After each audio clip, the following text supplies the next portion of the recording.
வாசிக்கலாம். ஆதியாகமத்தின் புத்தகம் 22வது அதிகாரம் 1வது வசனம். இந்த காரியங்கள் நடந்த பின்பு தேவன் ஆபிரகாமை சோதித்தார்.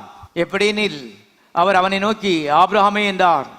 அவன், இதோ அடியேன் என்றான். அப்பொழுது அவர், உன் புத்திரனும் உன் ஏகசுதனும் உன் நேசகுமாரனுமாய் ஈசாக்கை நீ இப்பொழுது அழைத்து கொண்டு மோரியா தேசத்துக்கு போய் அங்கே நான் உனக்கு குறிக்கும் மலைகள் ஒன்றின் மேல் அவனை தகன பலியாக பலியிடு என்றார். மோரியா மலையில தான் கல்வாரி இருக்கிறது என்பதை தெரிந்து கொள்ளுங்கள். எல்லாவற்றையும் விளக்கமாக பார்க்கறதுக்கு நேரம் இல்லை.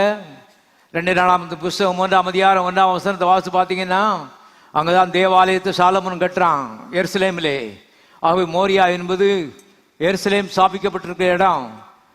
எருசலேமில் தான் பல்லாயிரக்கணக்கான ஆடுகள் அடிக்கப்பட்டது, ரத்தம் சிந்தப்பட்டது. இஸ்ரவேலர் பிழைத்து கொண்டார்கள். ஒரே காரணம், அவனுக்கு நியாயமான கோரிக்கை இருந்ததுனால இல்லை, அல்லது தேவையில் இருந்ததுனால இல்லை.